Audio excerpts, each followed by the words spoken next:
gaya ng pag-ibig. Sa loob ng pag-ibig, maraming virtues na nakapaloob. Ang pag-ibig, mapagpahinuhod. Ibig sabihin, madaling mapahinuhod. Madaling magpatawad, madaling makumbinsi, hindi matigas ang puso pag ang tao may pag-ibig.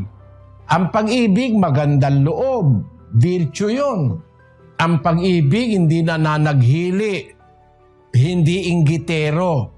Ang pag-ibig, hindi nagmamapuri, hindi mapagpalalo, hindi nag-uugaling mahalay, hindi hinahanap ang kanyang sarili, hindi nayayamot. Ayon. Yung kasing mayayamutin, magagalitin yon.